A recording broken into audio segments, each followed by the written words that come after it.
Bienvenue chez Audible. Nous vous souhaitons une bonne écoute. Audible Studio présente Stratégie, les 33 lois de la guerre de Robert Greene. Traduit de l'anglais par Alain et Lakshmi Boris, lu par Benoît Allman. Note de l'éditeur. Nous tenons à remercier très chaleureusement Karine Ratinet, sinologue, pour ses précieux conseils concernant la romanisation des noms chinois, et Marjolaine Revel pour son formidable travail de correction et de relecture. Du même auteur aux éditions Le Duc, Power, les 48 lois du pouvoir, 2009, L'art de la séduction, 2010. À Napoléon, Sun Tzu, la déesse Athéna et à mon chat Brutus. Sommaire. Préface. Partie 1. La guerre contre soi-même. Chapitre 1. Déclarez la guerre à vos ennemis. La stratégie de la polarité. La vie est un combat sans fin, et vous ne pouvez vous battre efficacement sans identifier vos ennemis. Apprenez à débusquer vos ennemis, contraignez-les à se révéler par des signaux et des schémas qui mettront au jour leur hostilité. Ensuite, une fois que vous les aurez bien cernés, déclarez-leur intérieurement la guerre. Chapitre 2. N'ayez jamais une guerre de retard. La stratégie de la guérilla psychologique.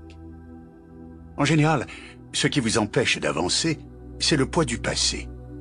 Vous devez faire consciemment la guerre au passé et vous obliger à réagir dans le présent. Soyez impitoyable avec vous-même. Pas question de répéter les mêmes méthodes. Battez-vous comme un maquisard, sans ligne de défense statique ni citadelles exposées. Tout doit être fluide et mobile. Chapitre 3. Au cœur de la tempête, gardez la tête froide. La stratégie de l'équilibre. Dans le feu de l'action, on a tendance à perdre la tête. Il est pourtant vital de garder la tête froide, de ne pas perdre ses moyens, quelles que soient les circonstances. Endurcissez-vous en vous exposant à l'adversité. Apprenez à vous détacher du chaos du champ de bataille. Chapitre 4. Créez un sentiment d'urgence et de désespoir. La stratégie du dernier carré. Vous êtes votre pire ennemi. Vous perdez un temps précieux à rêver de l'avenir au lieu de vous impliquer dans le présent. Coupez les liens qui vous attachent au passé. Jetez-vous dans l'inconnu, là où vous ne pourrez compter que sur vos propres talents et votre propre énergie. Partie 2. La guerre en équipe. Chapitre 5. Évitez les pièges du pouvoir partagé. La stratégie du commandement contrôlé. Le problème d'un groupe, quel qu'il soit, c'est que chaque individu a ses propres priorités. Il faut donc établir une voie hiérarchique au sein de laquelle les gens ne se sentent pas brimés par votre influence, mais suivent le mouvement que vous impulsez. Chaque membre de l'équipe doit être investi dans son travail, mais évitez à tout prix de partager le commandement, de tomber dans les pièges des décisions collectives. Chapitre 6. Divisez vos forces. La stratégie du chaos contrôlé. Rapidité et faculté d'adaptation sont des compétences cruciales pour mener une guerre. Pour vaincre, il faut être capable de se déplacer avec souplesse et de prendre ses décisions plus vite que l'ennemi. Divisez vos forces en groupes indépendants qui agissent et prennent des décisions de manière autonome. Ainsi, rien ne pourra arrêter vos hommes. Une fois qu'ils ont compris la mission qui leur est demandée, vous pouvez leur faire confiance. Chapitre 7. Transformez la guerre en une croisade. La stratégie du moral. Pour que vos hommes restent motivés et gardent le moral, le secret est de les obliger à penser moins à eux et davantage au groupe. Ils doivent s'investir pour la défense d'une cause dans une croisade contre l'ennemi abhorré. Leur survie dépend du succès de l'armée tout entière. Partie 3. La guerre défensive. Chapitre 8. Choisissez vos batailles avec précaution. La stratégie de l'économie. Nous avons tous nos limites. Les talents comme l'énergie ne vont que jusqu'à un certain point. Vous devez connaître vos limites et savoir choisir vos batailles. Pensez aux coûts implicites d'une guerre, le temps perdu, les tractations diplomatiques gaspillées, l'ennemi qui voudra se venger. Il vaut mieux parfois attendre, affaiblir son adversaire dans l'ombre au lieu de l'affronter directement. Chapitre 9. Renverser la tendance. La stratégie de la contre-attaque. Faire le premier pas, avoir l'initiative du combat, c'est souvent se mettre en position de faiblesse. On expose sa stratégie et on limite ses options. Préférez le pouvoir de l'immobilité et du silence et obligez l'ennemi à entamer la marche. Pour la contre-attaque, vous aurez le choix et garderez toutes les cartes en main. Si l'adversaire est agressif, appâtez-le et poussez-le à une attaque sévère qui l'affaiblira. Chapitre 10. Créer une présence menaçante. La stratégie de la dissuasion. Le meilleur moyen de repousser un agresseur est d'éviter la première attaque. Forgez-vous une réputation. Vous êtes un peu cinglé, par exemple. Vous combattre, cela n'en vaut pas la peine. Il vaut parfois mieux laisser planer le doute. Si votre adversaire n'est pas sûr de ce qu'un affrontement avec vous peut lui coûter, il ne cherchera pas à le savoir. Chapitre 11. Troquer l'espace contre le temps. La stratégie du repli. Battre en retraite face à un ennemi solide est un signe de force et non de faiblesse. En résistant à la tentation de répondre à l'agression par l'agression, vous gagnez un temps précieux, celui de récupérer, de réfléchir, de prendre du recul.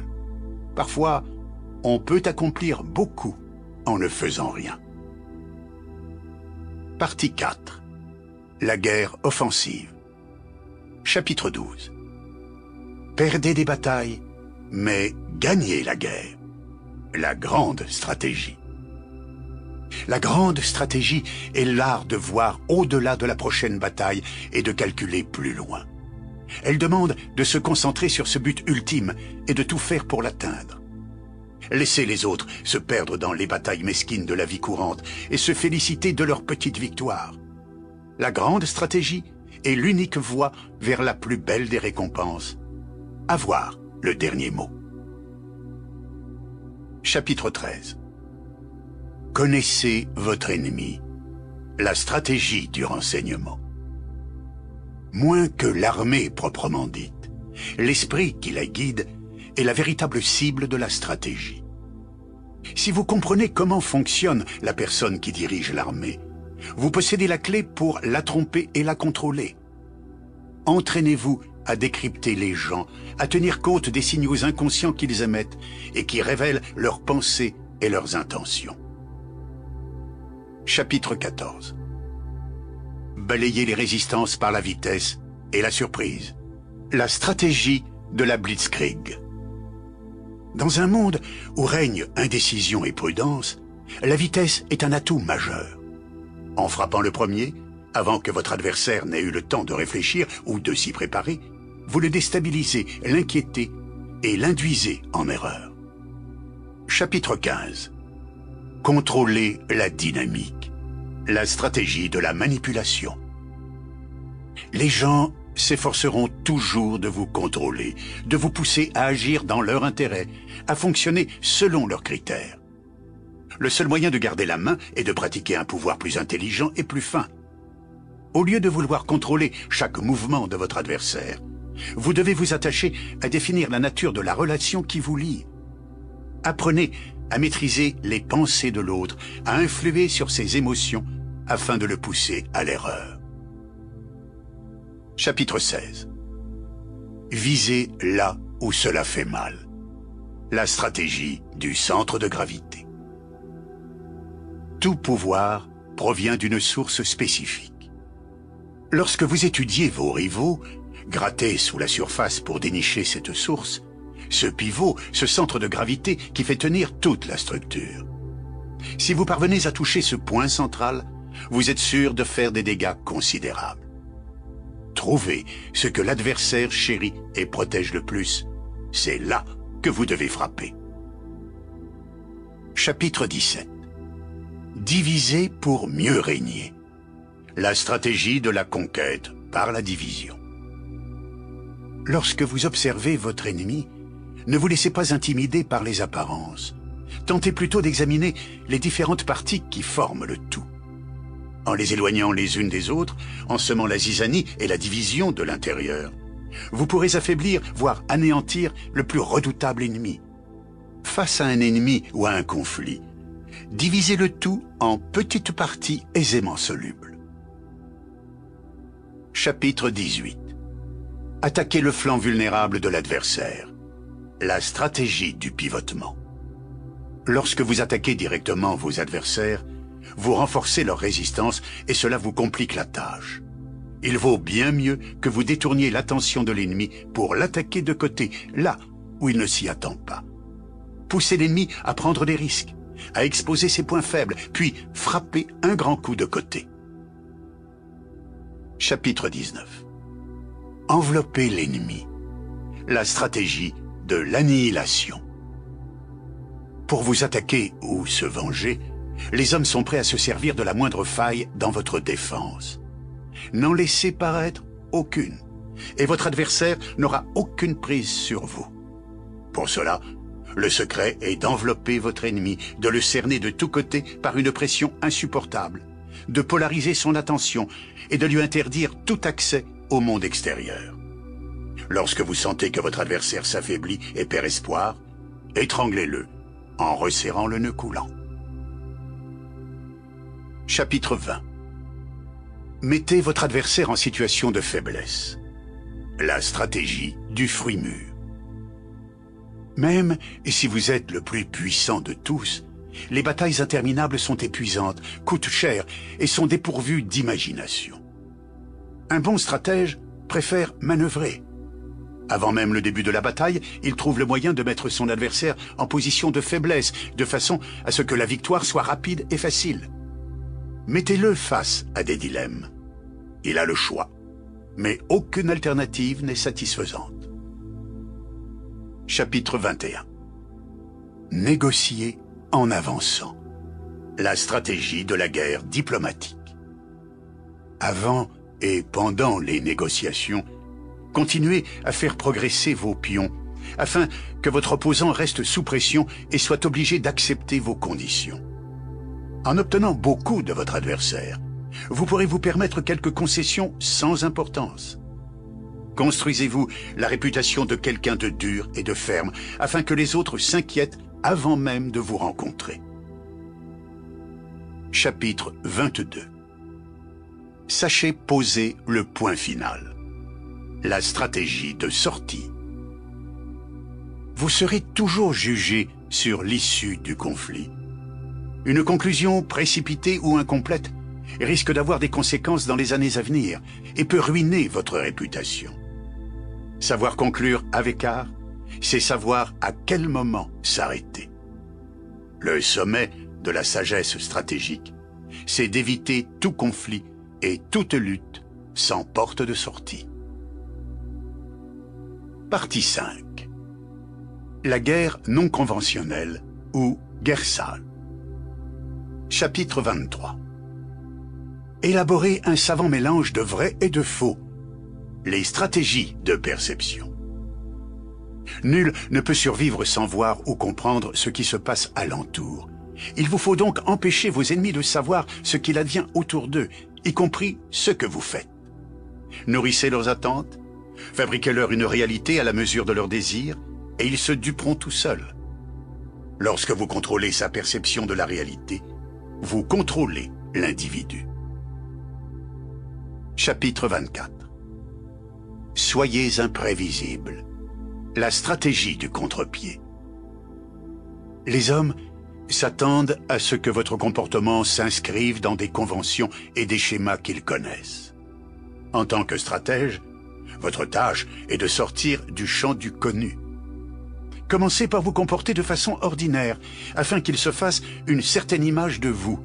Ensuite, quand les voilà bien lancés sur cette fausse piste, c'est le moment de les frapper par l'extraordinaire. L'effet de surprise démultiplie la frayeur. C'est parce qu'il est inattendu que l'ordinaire devient parfois extraordinaire. Chapitre 25. Occupez le terrain de la moralité, la stratégie de la vertu. Dans un monde régi par la politique, la cause pour laquelle vous combattez doit paraître plus juste que celle de votre ennemi. Visez les points faibles de son image dans l'opinion publique. Pointez du doigt ses hypocrisies et ses mensonges. Si vous êtes vous-même attaqué sur le plan moral par un adversaire particulièrement malin, ne geignez pas, ni ne vous mettez en colère. Combattez le mal par le mal. Chapitre 26. Masquer la cible, la stratégie du vide. Pour la majorité des personnes, la sensation de vide, de silence, d'isolement social est intolérable. Ne laissez à votre ennemi aucune cible à viser. Soyez dangereux mais insaisissable, invisible. Regardez-le battre la campagne sans vous trouver. Au lieu de vous livrer à un combat frontal, lancez des piques irritantes et dommageables, des piqûres d'épingle. Chapitre 27. Donnez l'illusion de travailler dans l'intérêt des autres. La stratégie de l'alliance. La meilleure façon de faire progresser vos intérêts en fournissant peu d'efforts et sans répandre de sang est de vous créer un réseau d'alliances en constante évolution. Servez-vous des autres pour compenser vos faiblesses, faire le sale travail, combattre à votre place. Parallèlement, travaillez à dissoudre les alliances des autres, à affaiblir vos ennemis en les isolant. Chapitre 28. Tendez à vos ennemis la corde pour se pendre. La stratégie de la domination. Les pires dangers ne viennent pas de vos ennemis les plus évidents, mais de ceux qui sont censés être de votre côté, ces collègues et amis qui prétendent œuvrer pour la même cause que vous, mais qui vous sabotent et veulent vos idées dans leur intérêt personnel. Mettez ces rivaux sur la défensive, faites-les douter, s'inquiéter, poussez-les à se pendre en vous servant de leurs tendances autodestructrices. Vous en sortirez blanc comme neige. Chapitre 29. Progressez à petits pas. La stratégie du fait accompli.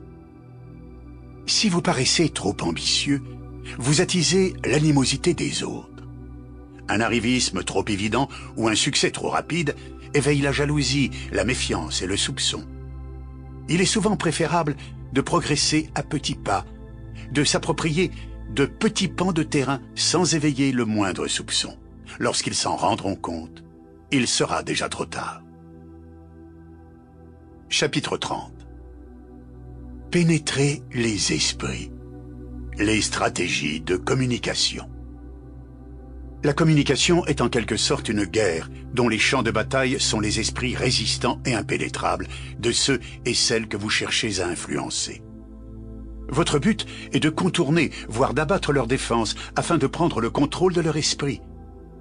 Apprenez à infiltrer vos idées derrière les lignes ennemies, à faire passer des messages subliminaux, à pousser les gens à penser comme vous sans qu'ils ne s'en rendent compte. Chapitre 31. Détruisez de l'intérieur. La stratégie de la 5e colonne.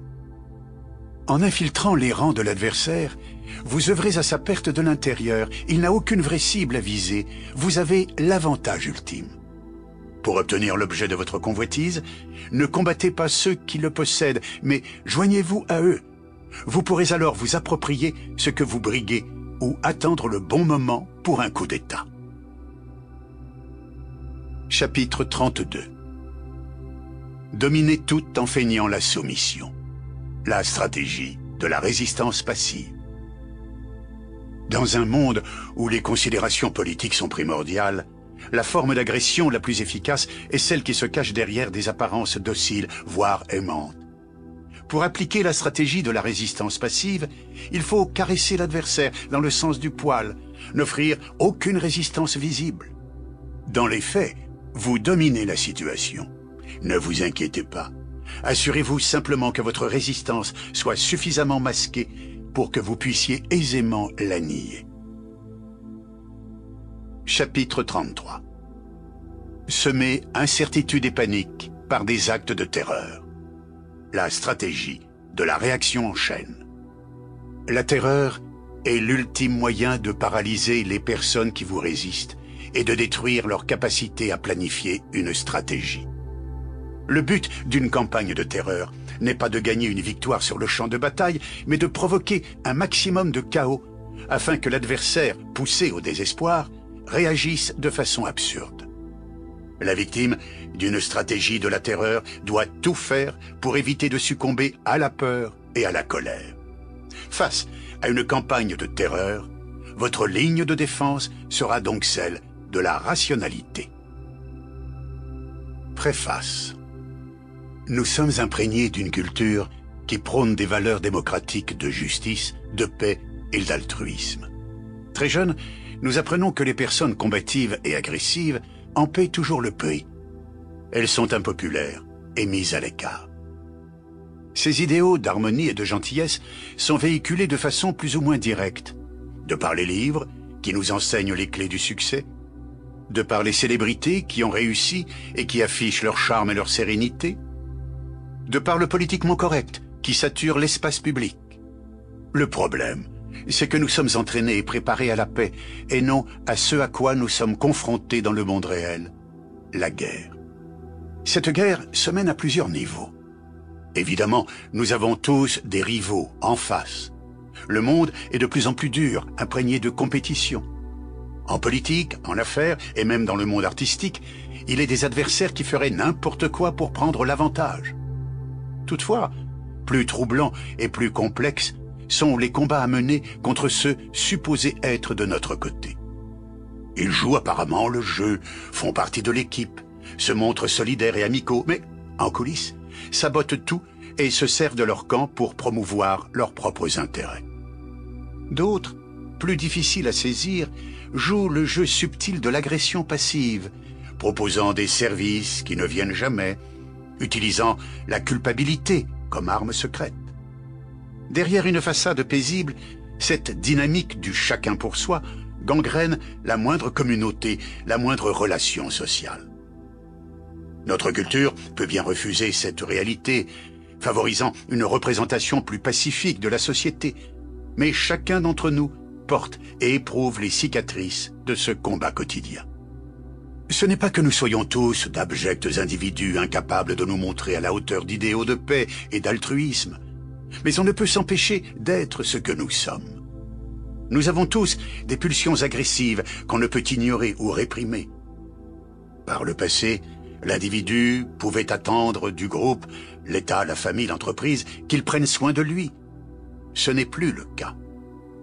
Dans la société libérale qui est la nôtre, il faut avant tout penser à soi et veiller à ses intérêts. Nul n'a besoin de ces idéaux d'amour et de paix irréalistes, étrangers à toute humanité, ni de la confusion qui va avec. Nous avons besoin, au contraire, de connaissances pratiques pour gérer les conflits et les batailles de tous les jours. Il ne s'agira pas de se faire plus violent pour obtenir ce que l'on veut ou se défendre, mais plutôt d'apprendre à être plus rationnel et meilleur stratège dans le conflit, en canalisant nos pulsions agressives au lieu de les nier ou de les réprimer. S'il est un but idéal à atteindre, ce doit être celui du guerrier stratège, l'homme ou la femme qui gère les situations et les personnes délicates par des manœuvres fines et habiles. Nombre de psychologues et de sociologues ont affirmé que seul le conflit résout les problèmes et estompe les véritables différences. Nos succès et nos échecs sont le reflet de notre capacité à gérer les conflits inévitables qui nous confrontent à la société. En général, les gens sont contre-productifs sur le long terme parce qu'ils manquent de contrôle et aggravent la situation. Ils essaient d'éviter le conflit, perdent leur sang-froid et, devenant sournois et manipulateurs, finissent par s'en prendre à quelqu'un. Le stratège, lui, agit tout autrement. Il vise des objectifs à long terme, sait différencier les combats inutiles de ceux qui sont inévitables, apprend à contrôler et à canaliser ses émotions. S'il est obligé de se battre, il manœuvre subtilement, il est invisible.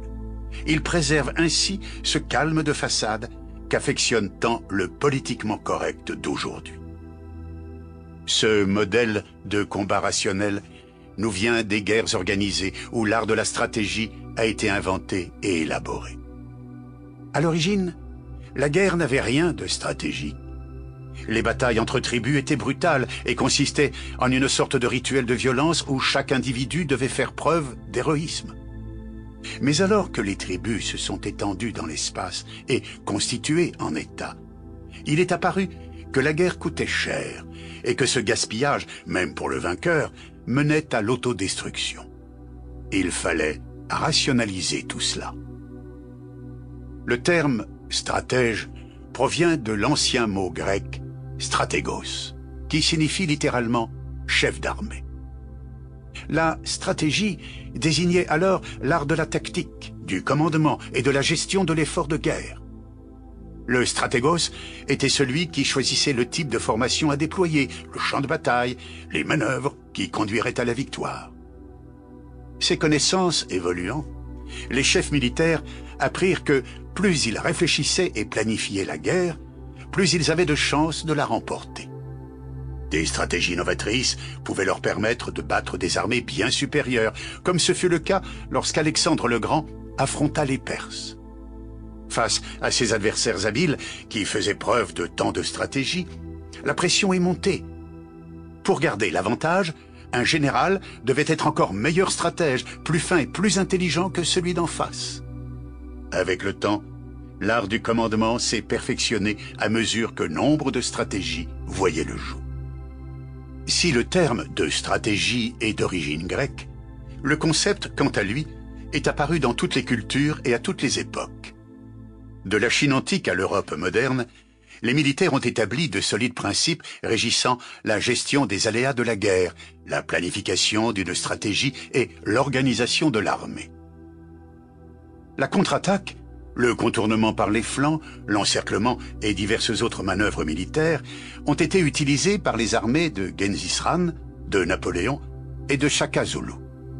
Ces principes et stratégies constituent un ensemble, une sorte de sagesse militaire universelle, un lot de schémas adaptables à différentes situations, augmentant considérablement les chances de victoire. Le plus grand stratège de tous les temps était sans doute Sun Tzu, à l'époque de la Chine antique, auteur de L'Art de la guerre. Ce grand classique, probablement rédigé au IVe siècle avant Jésus-Christ, rassemble les bases de presque tous les principes et schémas stratégiques développés par la suite au fil des siècles. Mais ce qui les relie et qui constitue pour Sun Tzu le véritable art de la guerre, c'est la volonté de gagner sans répandre le sang. En jouant sur les faiblesses psychologiques de l'ennemi, en le menant en situation précaire, en favorisant frustration et confusion, un bon stratège arrive à briser mentalement l'armée adverse avant qu'elle ne rende concrètement les armes. La victoire coûte ainsi beaucoup moins cher, et l'État qui a vaincu en sacrifiant peu de vie et de ressources est celui qui prospère. Certes, la plupart des guerres ne sont pas conduites de façon si rationnelle, mais dans l'histoire, les campagnes qui ont suivi ce principe, Scipion l'Africain en Espagne, Napoléon Bonaparte à Ulm, Thomas Edward Lawrence dans le désert pendant la Première Guerre mondiale, se distinguent des autres et sont devenus des modèles. La guerre n'est pas un domaine à part, séparé du reste de la vie en société. C'est un concept éminemment humain, où s'exprime le meilleur et le pire de notre nature. C'est aussi le reflet des tendances qui balaient les sociétés. L'évolution actuelle vers les stratégies non conventionnelles, les guerres dites sales, guérilla ou terrorisme, traduit une évolution similaire de notre société où tout peut arriver, où tout est permis. Les stratégies qui mènent à la victoire conventionnelle ou non sont basées sur des principes intemporels de psychologie. Les grands échecs militaires ont beaucoup à nous apprendre sur la bêtise humaine et les limites de la force brute. À rationaliser, stabiliser ses émotions, s'évertuer à gagner avec un minimum de pertes. Cette stratégie, idéale au combat, trouve de multiples applications dans nos batailles du quotidien. Aveuglés par le politiquement correct, beaucoup répondront qu'une guerre est par principe barbare, que c'est une relique du violent passé des hommes et qu'il faut la dépasser pour de bon. Promouvoir l'art de la guerre en société, diront-ils, revient à s'opposer au progrès et à favoriser conflits et dissensions. N'y en a-t-il pas déjà assez? Cet argument est très séduisant, mais pas du tout sensé. Dans la société et dans le monde en général, les plus agressifs sont toujours ceux qui obtiennent ce qu'ils veulent quoi qu'il arrive. Il faut être vigilant et savoir se défendre contre de tels individus. Les civilités ne sont d'aucune utilité si nous devons courber l'échine devant les plus malins et les plus forts. Le pacifisme face aux requins, la voilà, l'éternelle tragédie. Le Mahatma Gandhi, qui a fait de la non-violence l'arme suprême du changement social, n'avait qu'un seul but: bouter hors de l'Inde ces Anglais, ces colons qui avaient paralysé le pays pendant plusieurs siècles. Les Anglais étaient des dirigeants intelligents. Gandhi avait compris que, pour que la non-violence soit efficace, il fallait qu'elle soit extrêmement stratégique, requérant plus de réflexion et d'organisation. Il est allé suffisamment loin pour que la non-violence devienne une nouvelle façon de faire la guerre.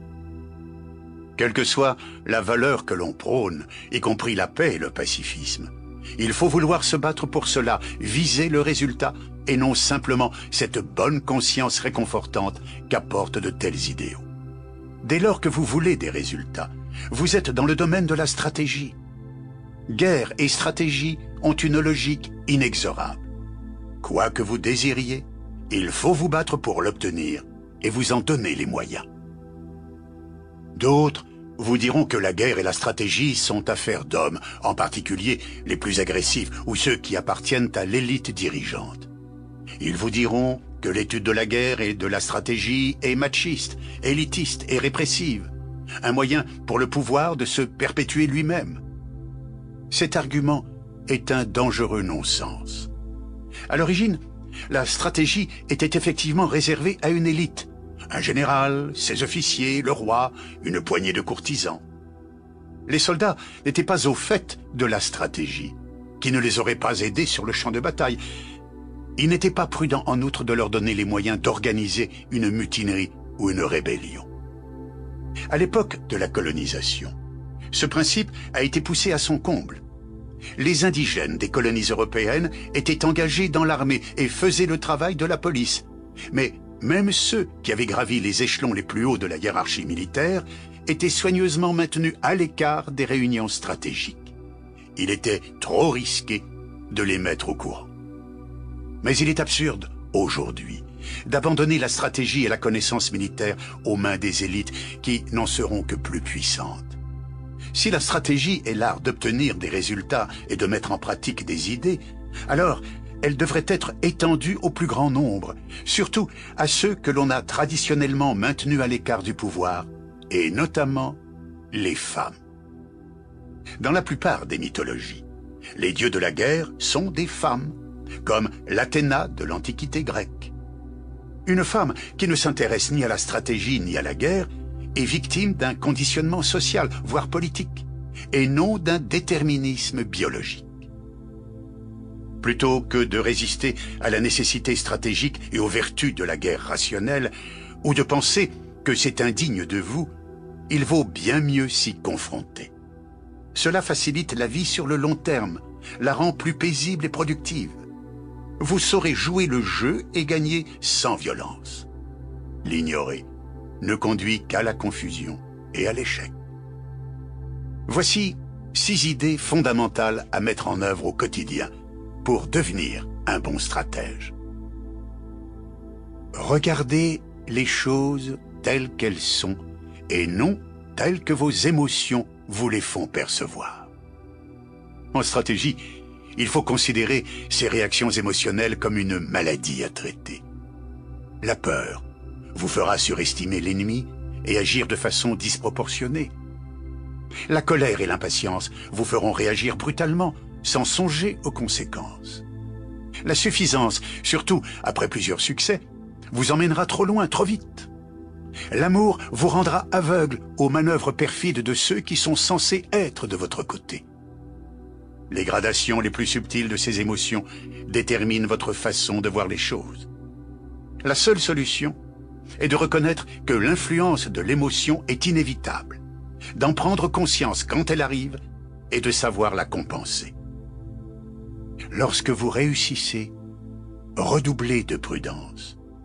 Lorsque vous êtes en colère, ne prenez aucune décision. Inquiet, sachez que vous allez exagérer les dangers auxquels vous faites face. La guerre demande le plus grand réalisme. Elle demande de voir les choses telles qu'elles sont. Plus vous limitez et compensez vos réactions émotionnelles, plus vous vous rapprocherez de cet idéal. Jugez les gens sur leurs actions. La maîtrise de l'art de la guerre ne se mesure pas à l'éloquence avec laquelle on explique un échec militaire. Tout ce que l'histoire retient, c'est qu'un général a conduit ses troupes à la défaite et gaspillé des vies. Il vous faut appliquer cette idée à votre vie quotidienne en jugeant les gens sur leurs résultats, sur des faits mesurables, des manœuvres dont ils se sont servis pour gagner le pouvoir. Ce que les gens disent d'eux-mêmes n'a pas d'importance. Rien n'est plus facile que de parler. Regardez plutôt ce qu'ils ont accompli. Les faits ne mentent pas. Appliquez donc cette logique à vous-même. Analysez vos échecs pour comprendre à quoi ils sont dus. C'est votre stratégie qui était mauvaise et non pas votre adversaire qui était injuste et responsable de votre échec. Vous seul portez la responsabilité de la part de négatif et de positif dans votre vie. Parallèlement, surveillez les manœuvres stratégiques des uns et des autres autour de vous. Les gens qui vous accusent d'être injustes, par exemple, qui essaient de vous culpabiliser et vous font de grands sermons sur la justice et la moralité, tentent tout simplement de prendre l'avantage. Ne comptez que sur vous-même. En quête de réussite, les gens ont tendance à se reposer sur des choses simples ou qui semblent avoir fonctionné auparavant. Il peut s'agir d'accumuler des richesses, des ressources, un grand nombre d'alliés ou les dernières technologies en date avec tous les avantages que cela apporte. Tout ceci reste de l'ordre du matériel et du mécanique. Mais la vraie stratégie, elle, est psychologique. C'est une question d'intelligence, pas de force brute. Tout ce que vous possédez peut vous être enlevé et le sera probablement un jour ou l'autre. Les richesses fondent. Le dernier gadget devient obsolète, les alliés retournent leur veste. Mais si votre esprit est armé de l'art de la guerre, aucune force ne pourra vous l'enlever. En pleine situation de crise, vous saurez trouver la bonne solution. En ayant à votre disposition d'éminentes stratégies, vous donnerez à vos manœuvres une force irrésistible. Comme le disait Sun Tzu, se rendre invincible dépend de soi. Vénérez Athéna et non Arès. En mythologie grecque, la plus intelligente des immortelles était la déesse Métis. Pour la garder sous sa coupe, Zeus l'épousa et l'avala tout entière, en espérant par là même absorber sa sagesse. Métis était enceinte de la déesse Athéna, qui naquit ainsi du front de son père, Zeus. Digne fille de ses parents, elle avait l'intelligence de Métis et la combativité de Zeus. Elle était vénérée par les Grecs en tant que déesse de la stratégie guerrière, son être humain favori étant le malicieux Ulysse. Arès était le dieu de la guerre sous sa forme la plus brutale et la plus directe. Les Grecs méprisaient Arès et lui préféraient Athéna, qui se battait avec une plus grande subtilité. À la guerre, votre intérêt n'est pas dans la violence, la brutalité, le gaspillage des vies et des ressources, mais dans la rationalité et le pragmatisme, avec, idéalement, une victoire conquise sans que le sang ne coule. Des Arès, on en croise tous les jours. Ils sont stupides et faciles à duper. Avec la sagesse d'Athéna, vous retournez la violence et l'agressivité de ces personnes contre elles-mêmes, faisant de leur propre brutalité la cause de leur chute. Comme Athéna, vous aurez toujours un train d'avance et serez donc imprévisible. Votre but est d'allier guerre et philosophie, lutte et sagesse en un mélange invincible. Prenez du recul. À la guerre, la stratégie est l'art de commander une opération militaire du début à la fin. La tactique est l'art de gérer l'armée et les aléas immédiats du champ de bataille. Dans la vie de tous les jours, nous sommes pour la plupart de plus ou moins bons tacticiens, mais certainement pas de vrais stratèges. Embourbés dans les conflits du quotidien, nous ne pensons qu'aux moyens d'obtenir ce que nous voulons dans la bataille en cours. Il nous est bien plus inhabituel et difficile de penser en termes de stratégie. Vous croyez être un bon stratège? Mais il y a de fortes chances pour que vous soyez plutôt dans le domaine de la tactique. Pour acquérir ce pouvoir que seule la stratégie peut vous offrir, il faut savoir prendre du recul, observer de loin le champ de bataille, viser des objectifs à long terme, planifier toute une campagne et vous libérer du schéma routinier dans lequel les batailles de la vie vous ont enfermé. Gardez vos objectifs en tête. Il vous sera beaucoup plus facile de décider quand combattre et quand prendre la fuite. Parce que, plus rationnel, les décisions tactiques seront beaucoup plus simples à prendre au quotidien. Les tacticiens sont lourds et ancrés dans le court terme. Les stratèges sont lestes et voient loin. Faites de votre guerre un combat intérieur. Tous les jours, il faut se battre. C'est la réalité de la vie. Mais la plus grande bataille de toutes, c'est celle que vous menez contre vous-même, vos faiblesses, vos émotions, votre manque de recul. Vous devez vous déclarer la guerre. En tant que guerrier de la vie, accueillez chaque combat, chaque conflit comme un moyen de faire vos preuves, d'améliorer vos capacités, de gagner en courage, en confiance et en expérience. Au lieu de réprimer vos doutes et vos peurs, affrontez-les et combattez-les. Recherchez les défis, allez à la bataille. Forgez-vous un esprit guerrier. Seule une pratique constante peut vous y aider. Stratégie, les 33 lois de la guerre, est un condensé de la sagesse séculaire des leçons et principes de l'art de la guerre. Ce livre est fait pour vous armer de connaissances pratiques qui vous donneront les moyens de garder l'avantage face aux guerriers qui vous assaillent tous les jours. Chaque chapitre porte sur un problème spécifique auquel nous sommes régulièrement confrontés. Comment se battre avec une armée sous-motivée? Peut-on éviter de gaspiller de l'énergie en combattant sur plusieurs fronts? Comment réduire le gouffre entre ce que l'on avait prévu et la réalité? Comment se tirer d'un piège? Vous pouvez lire le chapitre qui concerne votre problème du moment. Mais mieux encore, lisez les 33 lois stratégiques. Appropriez-les-vous, faites-en les armes de votre arsenal mental. Même lorsque vous tenterez d'éviter le combat, beaucoup de ces stratégies vous seront utiles pour apprendre à vous défendre et à déterminer de quoi l'autre est capable. Quoi qu'il en soit, ce ne sont pas des doctrines ou des formules à appliquer, mais des points de repère pour se lancer dans le combat, des graines qui, bien plantées, feront germer en vous le stratège qui y sommeille. Les stratégies elles-mêmes sont tirées des écrits et des hauts faits de grands généraux de l'histoire. Alexandre le Grand, Hannibal, Gengis Khan, Napoléon Bonaparte, Shaka Zulu, William Tecumseh Sherman, Erwin Rommel, von Nguyen Diap et de grands stratèges, Sun Tzu, Miyamoto Musashi, Karl von Clausewitz, Charles Ardent du Pic, Thomas Edward Lawrence, le colonel John Richard Boyd. Ce large éventail va des stratégies basiques aux stratégies non conventionnelles, sales, des temps modernes. Le livre est divisé en 5 parties. La guerre contre soi-même, préparer son esprit au combat. La guerre organisée, structurer et préparer son armée. La guerre défensive. La guerre offensive. La guerre non conventionnelle ou guerre sale.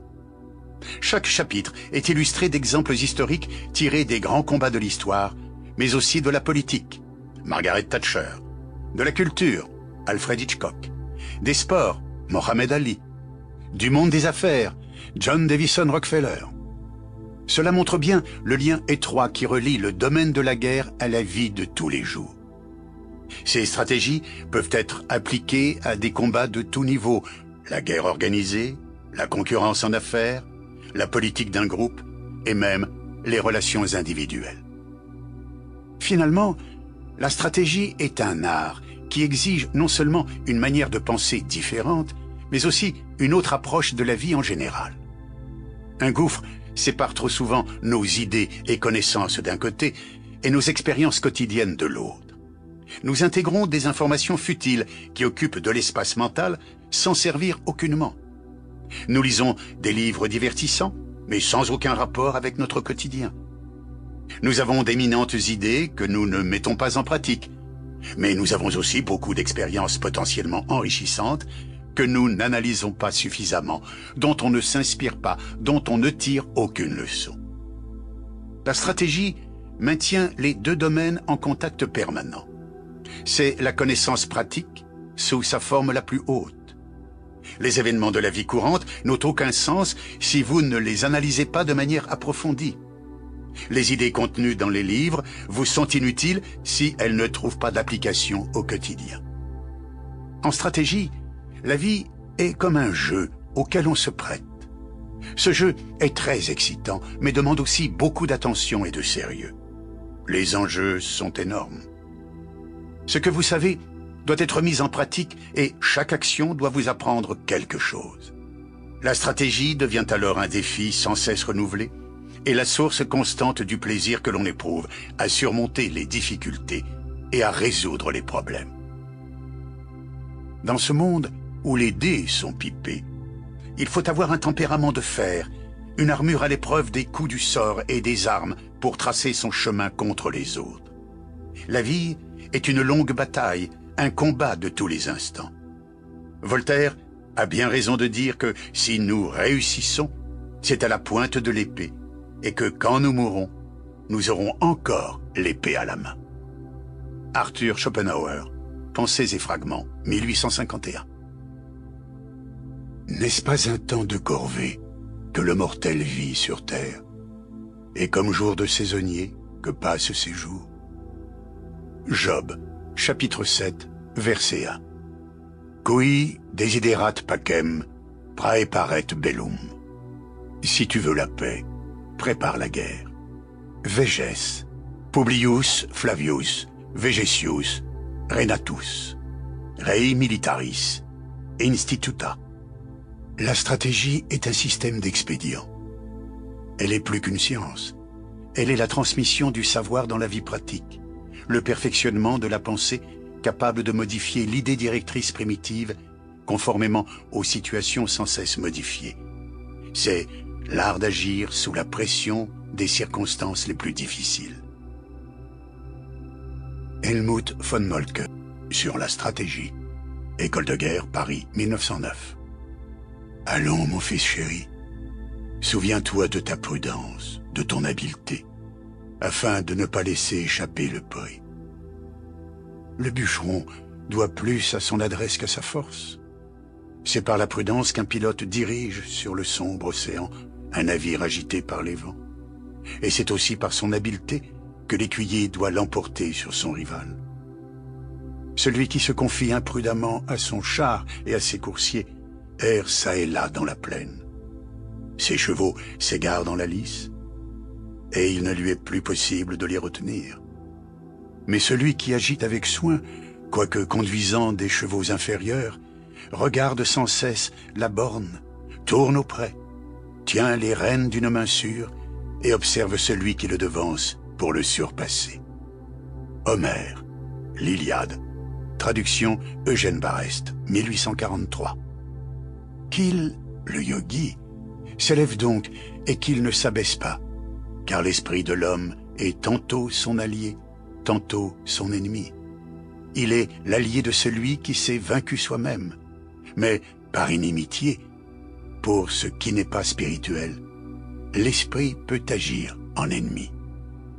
Anonyme, la Bhagavad Gita, le chant du bienheureux.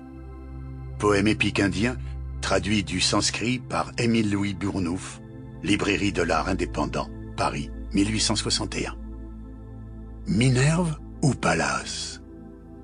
Sous le premier nom, elle est la déesse de la sagesse, des sciences et des arts.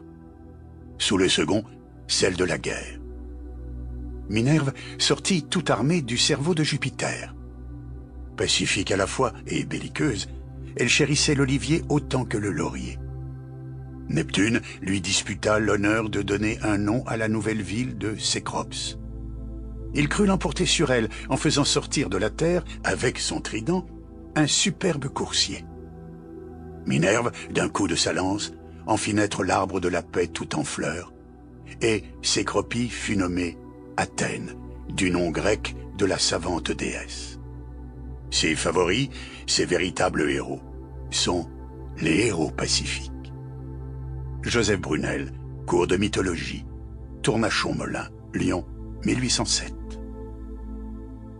Minerve, la déesse aux yeux d'azur, prend la parole et dit « Fils de Tidée, Diomède, ami cher à mon cœur, garde-toi de craindre le dieu Mars et les autres divinités de l'Olympe. Je te soutiens et je te protège. Dirige tes coursiers contre le dieu de la guerre. Frappe-le de près et cesse de trembler devant cet immortel impétueux et farouche, fléau redoutable, toujours inconstant, devant Mars, enfin, qui me promit naguère, ainsi qu'à Junon, de combattre les Troyens et de porter secours aux Argiens. Maintenant, il se trouve au milieu de nos ennemis et ne se souvient plus de ses promesses. Bientôt, le dieu de la guerre atteint l'Olympe, séjour des immortels. Il s'assied, triste, affligé, près du fils de Saturne. Il lui montre le sang divin qui coule de sa blessure, et dans sa douleur profonde, il laisse échapper ces paroles. « Jupiter, n'es-tu pas indigné de voir de semblables forfaits? Certes, les dieux ont toujours souffert de cruelles douleurs en voulant favoriser les faibles humains. Jupiter, le dieu qui rassemble les nuages, lui lance des regards courroucés et lui répond aussitôt « Divinité inconstante, ne viens pas ici te plaindre, car de tous les habitants de l'Olympe, c'est toi que je hais le plus. Tu n'aimes que la discorde, la guerre et ses fureurs. Tu as bien le caractère inflexible et indomptable de ta mère, Junon, que j'ai peine à réprimer moi-même par mes paroles. Les maux que tu endures aujourd'hui sont le fruit de ces conseils. Mais je ne veux pas que tu souffres de plus longues douleurs, puisque tu es de ma race et que je suis ton père. Ah, si tu devais le jour à un autre dieu, tu serais enseveli depuis longtemps dans des abîmes plus profonds encore que ceux où j'ai précipité les titans. » Il dit et commande à Péon de guérir le dieu de la guerre. Péon applique sur la blessure des remèdes qui dissipent les douleurs et soudain il guérit Mars, qui n'est pas un faible mortel. De même que le suc du figuier, en troublant la blanche liqueur du lait, l'épaissit sous la main qu'il agite, de même les remèdes de Péon épaississent le sang de la blessure de Mars et guérissent aussitôt le dieu de la guerre. La divine Hébé baigne le corps du fils de Junon. Elle le couvre de vêtements magnifiques, et bientôt il s'assied plein de majesté auprès de Jupiter, son père. Junon, reine d'Argos, et Minerve, protectrice d'Alalcomène, retournent dans le palais du grand Jupiter après avoir arrêté le carnage envoyé par Mars, le fléau des hommes. Homère, l'Iliade. Traduction Eugène Barreste, 1843. Contre la guerre, on peut dire qu'elle rend le vainqueur stupide et le vaincu perfide. En faveur de la guerre, on peut dire qu'elle a beau produire ces deux effets, elle rend les deux parties plus barbares et donc plus naturelles. La guerre est un temps d'hibernation pour la culture, l'humanité en sort plus forte pour le meilleur et pour le pire. Friedrich Nietzsche, 1844-1900.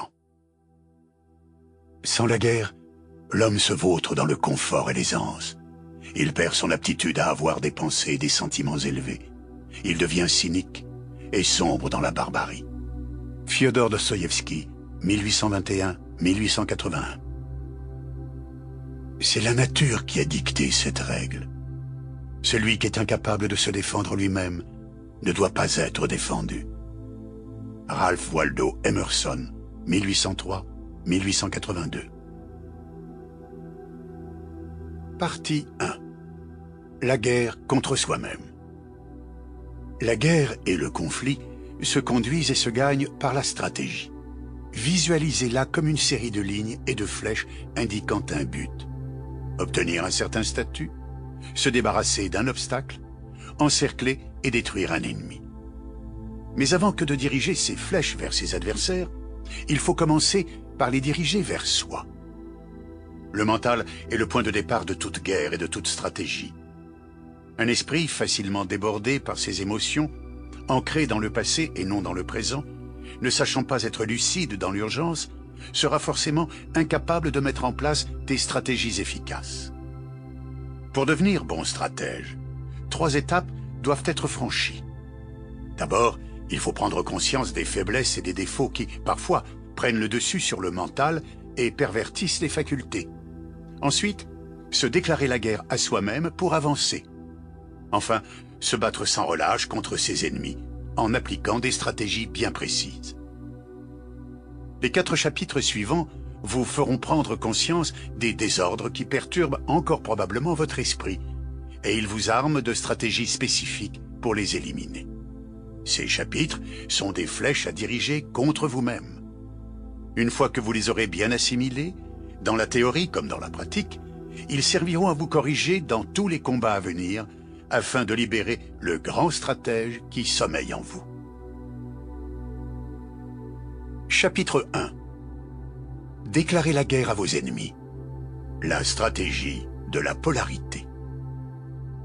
La vie est un combat sans fin, et vous ne pouvez vous battre efficacement sans identifier vos ennemis. Ils sont généralement subtils et fuyants, déguisent leurs intentions, font semblant d'être de votre côté. Vous avez besoin de clarté. Apprenez à débusquer vos ennemis, contraignez-les à se révéler par des signaux et des schémas qui mettront au jour leur hostilité.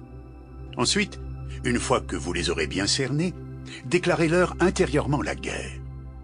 Comme 2 aimants opposés créent le mouvement, vos ennemis, vos opposés, vous fournissent un but et une direction.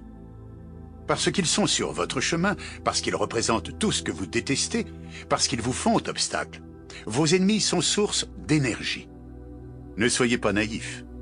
Avec certains d'entre eux, il ne peut y avoir aucun compromis, aucun terrain d'entente. L'ennemi intérieur. Au printemps de l'an 401 avant Jésus-Christ, Xénophon, gentilhomme campagnard de 30 ans vivant à proximité d'Athènes, reçut une invitation surprenante. Un ami recrutait des soldats grecs pour devenir mercenaires au service de Cyrus, le frère du roi perse Artaxerxès. Xénophon fut invité à se joindre à eux. La requête était pour le moins étonnante. Les Grecs et les Perses avaient longtemps été ennemis jurés. D'ailleurs, 80 ans plus tôt, la Perse avait tenté de conquérir la Grèce. Mais les Grecs, combattants chevronnés, avaient commencé à proposer leurs services aux plus offrants, et cela faisait l'affaire de Cyrus, qui souhaitait, avant tout, donner une bonne leçon à quelques cités rebelles au sein de l'Empire perse. Les mercenaires grecs représentaient le soutien parfait pour renforcer sa grande armée. Xénophon n'était pas un soldat. Il vivait de ses rentes. Il avait jusque-là mené une vie douillette, à élever des chiens et des chevaux, et se rendait de temps à autre à Athènes pour parler philosophie avec son ami Socrate. Toutefois, il avait soif d'aventure et avait là l'occasion de rencontrer le célèbre Cyrus, d'apprendre à se battre et de voir la Perse. Peut-être, quand tout cela serait terminé, écrirait-il un livre. Il n'allait pas s'engager en tant que mercenaire, il était trop riche pour cela, mais comme philosophe et historien. Après avoir consulté l'oracle de Delphes, il accepta l'invitation. Quelques 10 000 soldats grecs rejoignirent l'expédition punitive de Cyrus pour former ce que l'on appela plus tard l'expédition des 10 000. Le groupe des mercenaires était hétéroclite. Ils venaient de toute la Grèce, pour l'argent autant que pour l'aventure. Ainsi, furent-ils satisfaits pour un temps. Mais quelques mois plus tard, une fois qu'il les eut menés au plus profond de la Perse, Cyrus leur avoua son but caché. Il marchait en réalité sur Babylone et organisait une guerre civile pour détrôner son frère et prendre la couronne. Mécontents d'avoir été dupés, les Grecs se fâchèrent et se plaignirent. Mais Cyrus leur offrit suffisamment d'argent pour acheter leur silence et leur obéissance. Les armées de Cyrus et d'Artaxerxès se rencontrèrent dans la plaine de Cunaxa, non loin de Babylone. Dès le début de la bataille, Cyrus fut tué, ce qui mit rapidement un terme à la guerre. La position des Grecs devint alors très précaire. Ils avaient combattu du côté des perdants pendant la guerre civile, étaient loin de chez eux et encerclés par des Perses hostiles. Toutefois, on leur fit savoir très vite qu'Artaxerxès ne leur voulait aucun mal.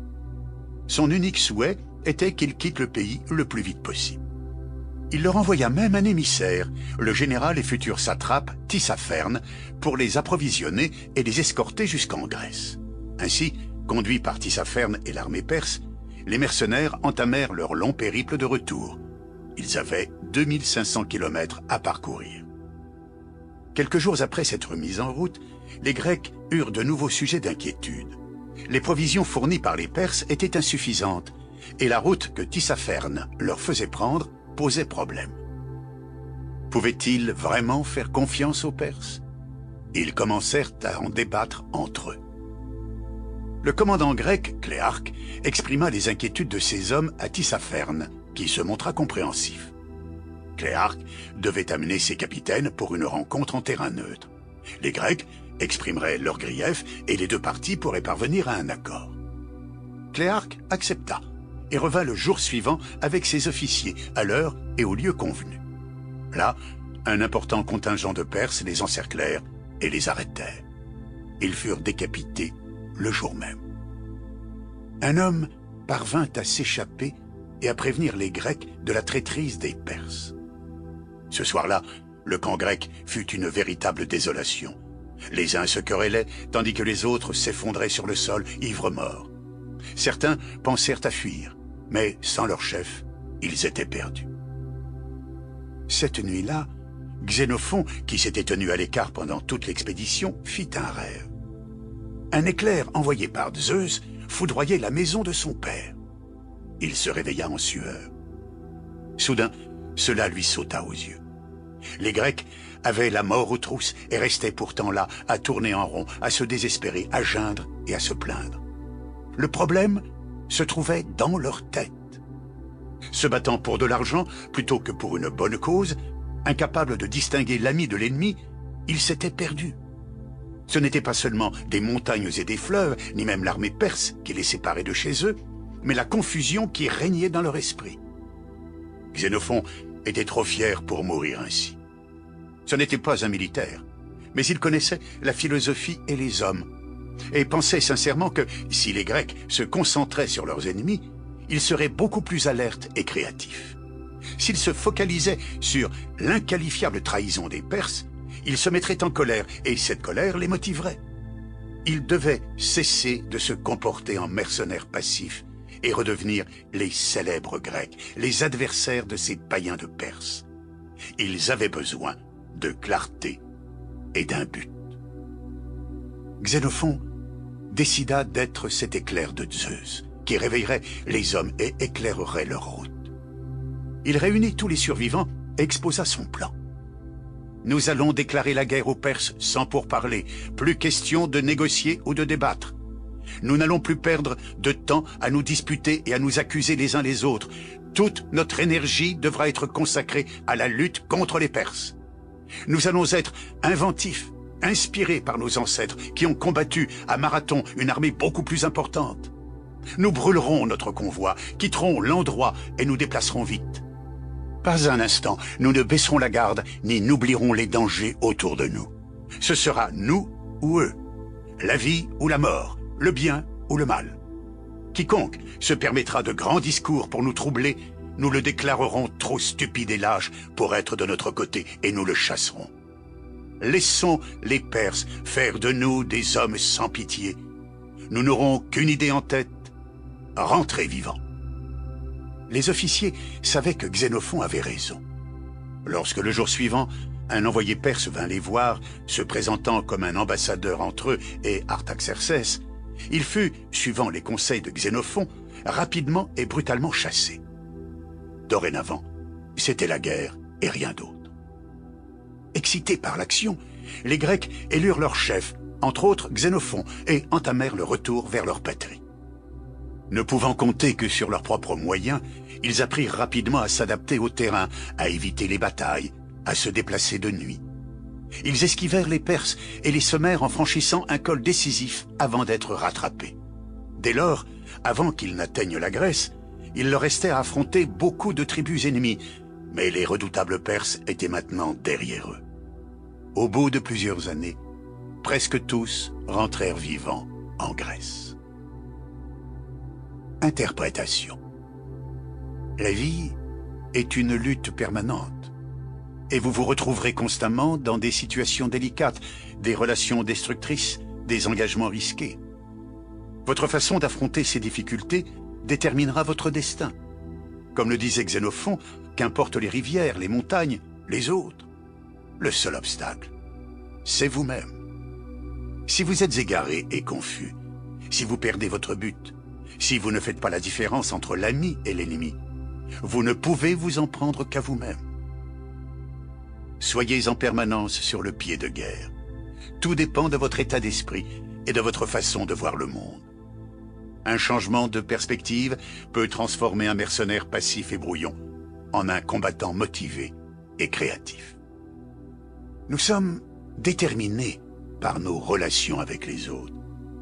Enfant, on se développe une identité en se distinguant des autres, parfois au point de les rejeter en se rebellant.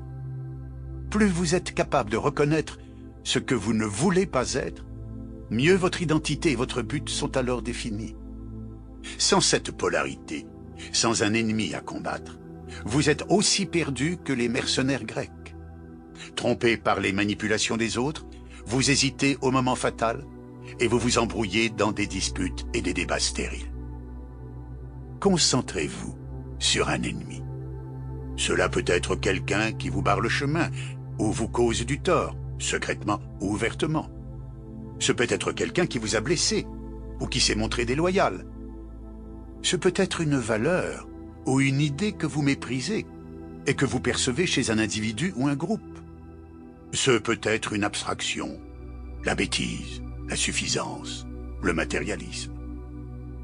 N'écoutez pas les théoriciens qui vous disent que la distinction entre un ami et un ennemi est primitive et obsolète.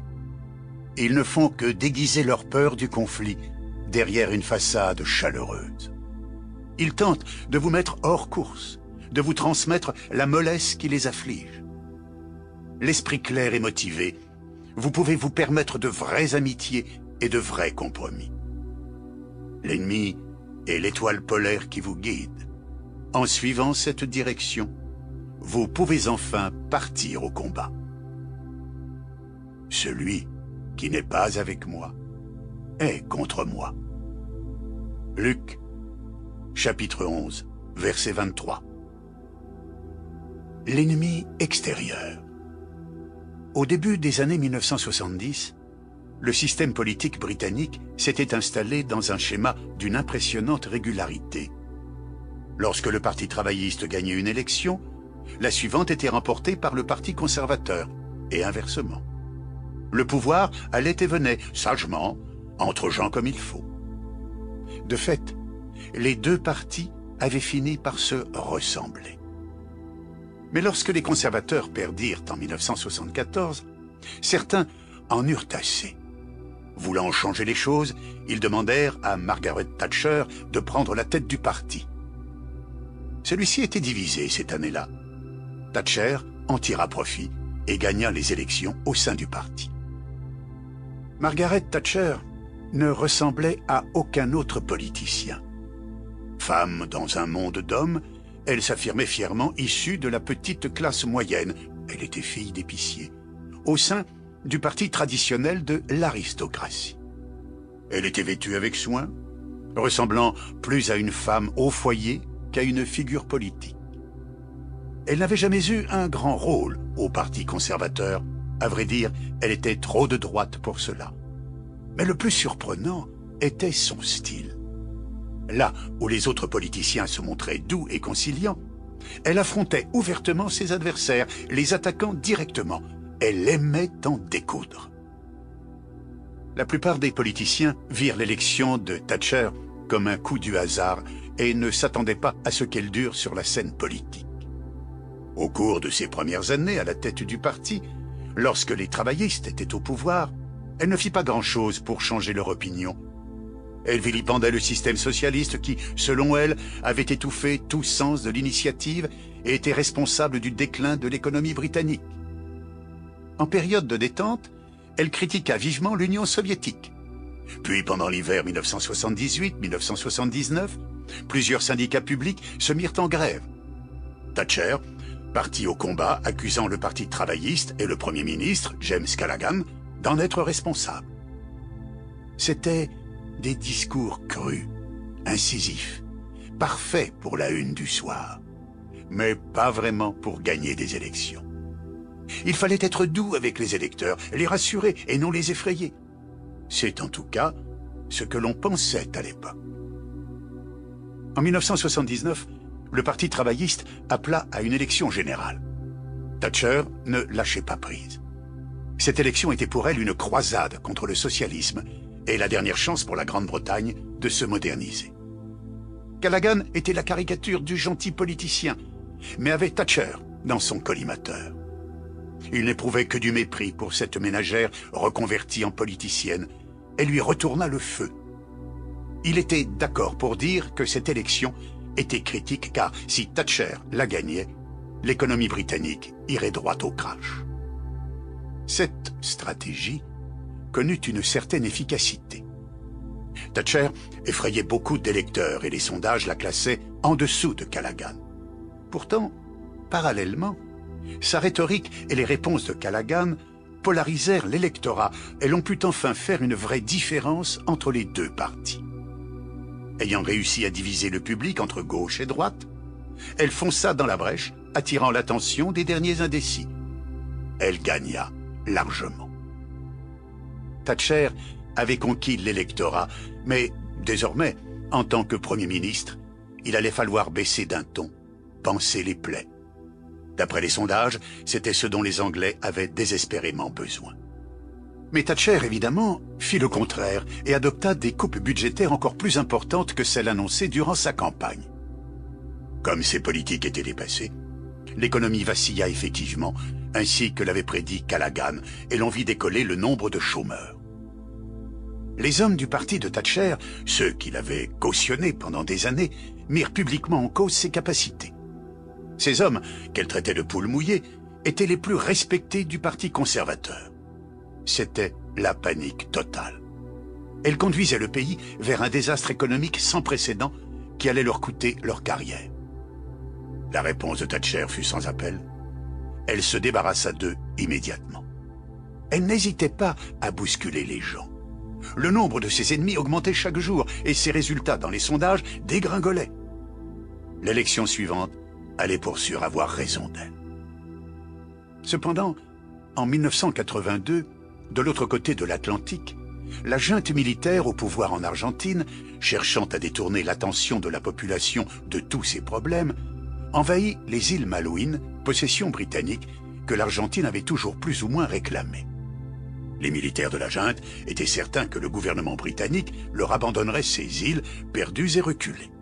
Mais Thatcher n'hésita pas un seul instant. Malgré la distance, 13 000 kilomètres, elle envoya une force navale aux Malouines.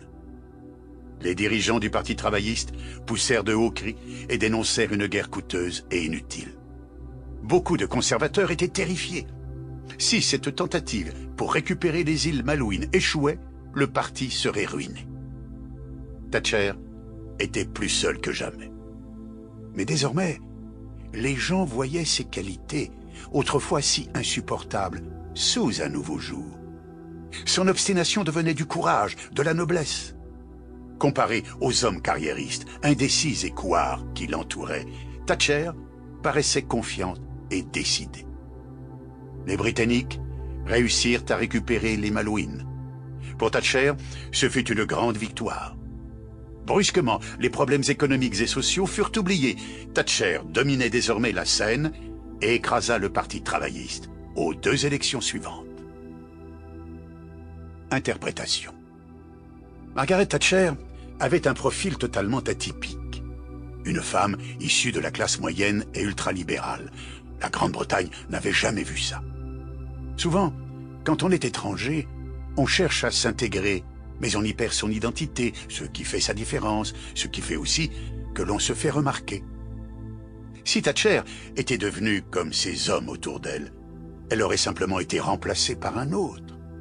Mais son instinct lui dictait de rester en dehors. En fait, elle poussa le concept à son paroxysme. Elle s'imposait comme une femme seule contre une armée d'hommes.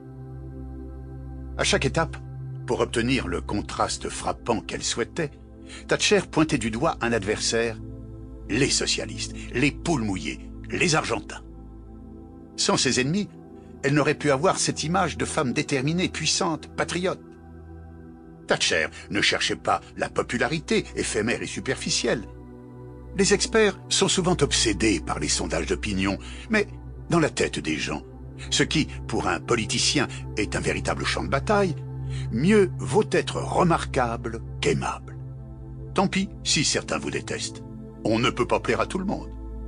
Vos ennemis, ceux à qui vous vous opposez de front, vous aideront à vous forger une base stable. Inutile de se perdre au centre, là où se pressent les masses. Dans la foule, on n'a pas la place de se battre. Divisez les gens, excluez-en certains et faites de l'espace pour la bataille. Dans la vie, tout concourt à vous pousser au centre, en politique comme ailleurs. Le centre est le domaine du compromis.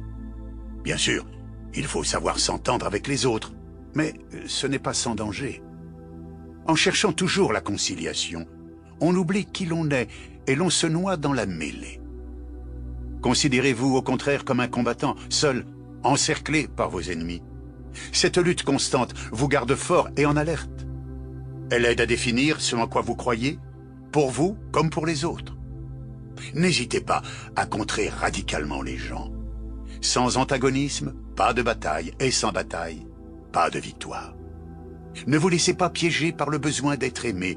Mieux vaut être respecté, voire craint.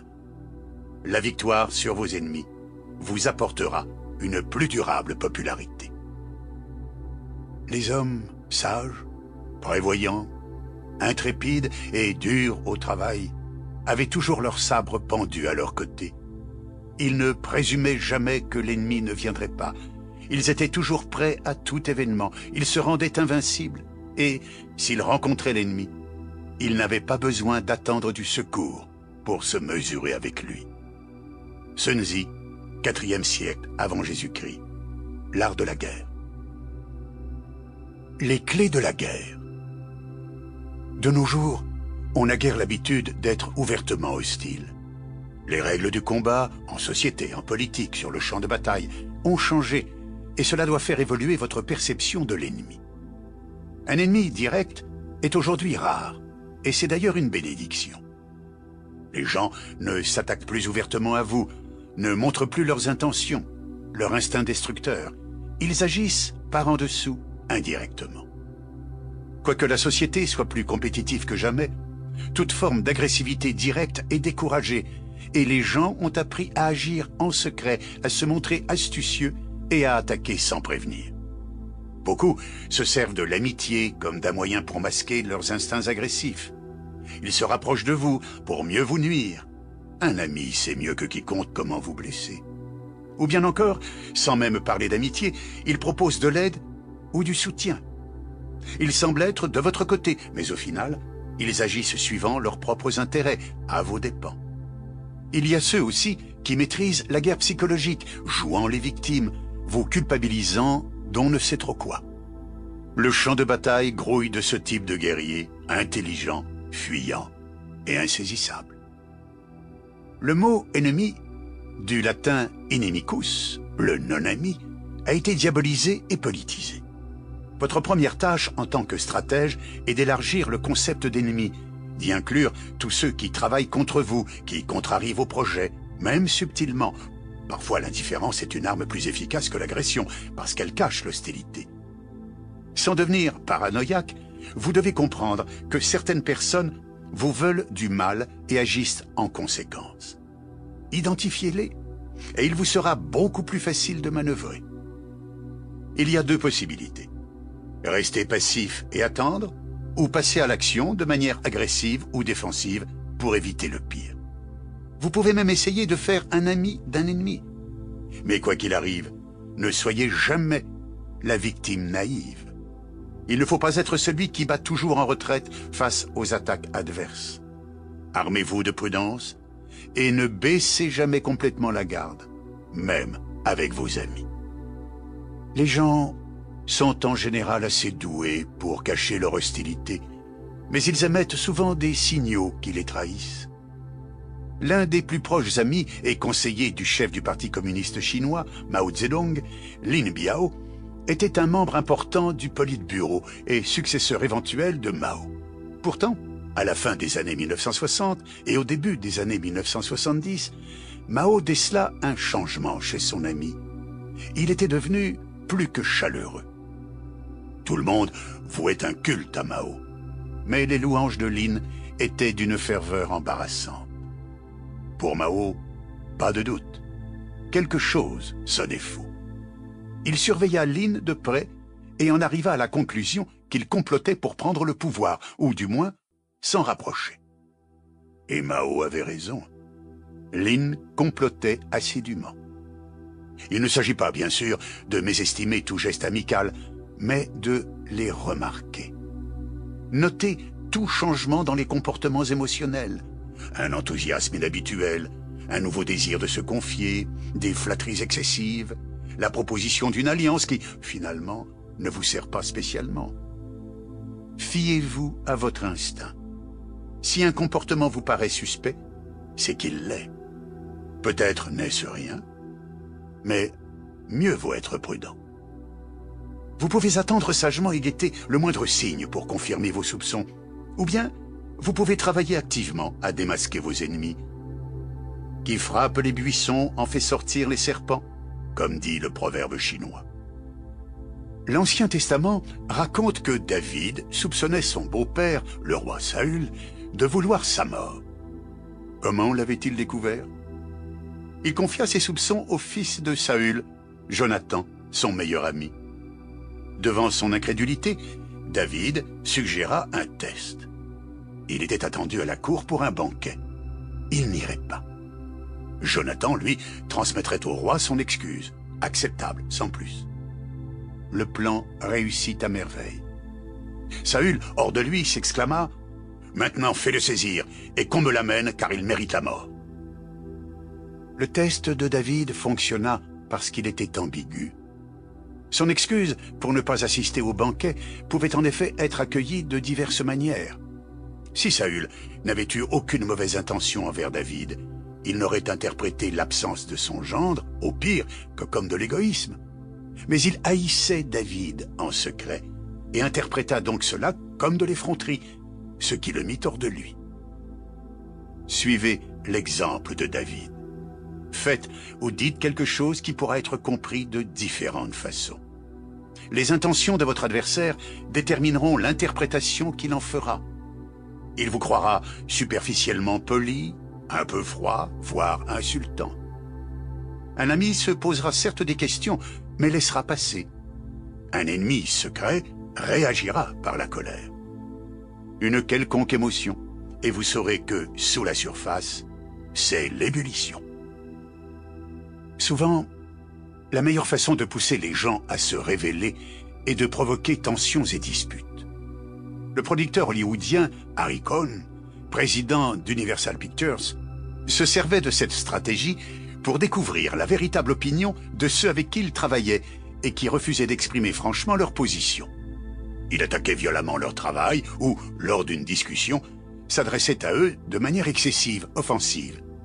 Il provoquait les directeurs et les scénaristes. Bien souvent, ceux-ci balançaient alors leur prudence habituelle par-dessus les moulins et dévoilaient leur véritable pensée. Il faut bien comprendre que les gens ont tendance à se montrer vagues et fuyants parce que c'est beaucoup plus prudent que d'agir ouvertement. Si vous êtes le patron, ils imiteront vos idées. Ce n'est souvent que pure flatterie. Poussez-les à bout. Les gens sont généralement plus sincères quand ils sont en colère. Si vous provoquez une dispute avec quelqu'un et que celui-ci continue à être d'accord avec vous, vous avez peut-être affaire à un caméléon, un genre particulièrement dangereux. Méfiez-vous des gens qui se cachent derrière une façade d'idées floues et impartiales. C'est forcément faux. Une question acérée, une accusation méchante les feront réagir et prendre position. Avec un ennemi potentiel, il est parfois préférable d'être moins direct, mais subtil et sournois comme lui.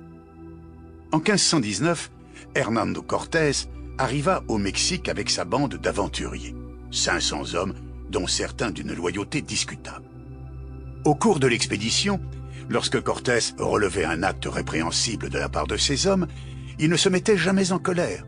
Il feignait de s'en accommoder, d'accepter, voire d'approuver ce qu'ils avaient fait. Le croyant faible, ou bien de leur côté, il faisait alors un pas de plus. Cortés avait ainsi ce qu'il voulait, un signe clair, pour lui comme pour les autres, qu'ils étaient des traîtres. Il pouvait alors les isoler et les détruire. Adoptez cette méthode. Si les amis ou les partisans que vous soupçonnez manifestent une vague hostilité ou se positionnent contre vos intérêts, résistez à la tentation de réagir, de dire non, de vous mettre en colère ou même de poser des questions. Laissez faire et fermez les yeux, du moins en apparence. Vos ennemis, confiants, ne tarderont pas à aller plus loin. Une fois que vous les aurez bien en vue, vous pourrez attaquer. Souvent, l'ennemi est d'autant plus difficile à identifier qu'il est important. Une organisation ou une personne masquée derrière un réseau compliqué. Votre but est de viser une partie du groupe, un leader, un porte-parole, un membre important du cercle des initiés. C'est ainsi que l'activiste Saul Alinsky s'attaqua aux corporations et à la bureaucratie. Dans sa campagne des années 1960, pour détruire le système des écoles publiques à Chicago, il visa le superintendant des écoles, sachant que celui-ci retournerait les accusations contre ses supérieurs. En attaquant sans relâche, il fit connaître le problème et l'homme ne put plus se cacher. Au final, ceux qui le soutenaient durent lui venir en aide, s'exposant ainsi eux-mêmes.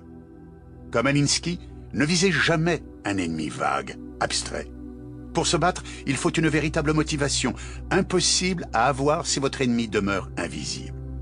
Personnalisez la lutte, les yeux dans les yeux. Le danger est partout. Il y a toujours des personnes hostiles et des relations destructrices. La seule façon de sortir de cette dynamique négative est de l'affronter. Si vous réprimez votre colère, si vous évitez l'ennemi et cherchez un terrain d'entente, vous allez droit dans le mur. Vous prendrez l'habitude de fuir le conflit et finirez par perdre le goût du combat. La culpabilité est totalement inutile. Ce n'est pas de votre faute si vous avez des ennemis. Se sentir trompé ou victime ne sert à rien. Dans les deux cas, vous ne regardez que vous-même et vos sentiments.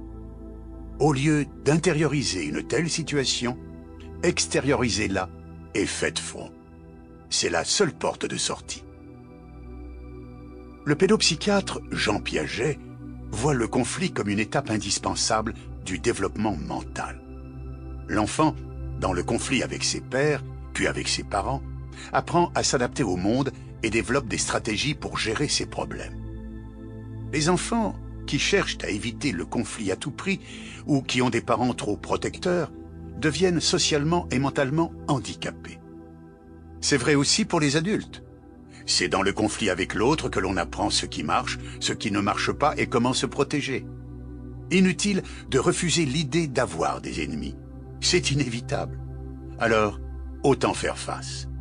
Le conflit est une thérapie. Les ennemis apportent beaucoup d'avantages. D'abord, ils vous motivent et concentrent vos efforts. L'artiste Salvador Dali découvrit assez tôt qu'il ne supportait pas certains traits de caractère.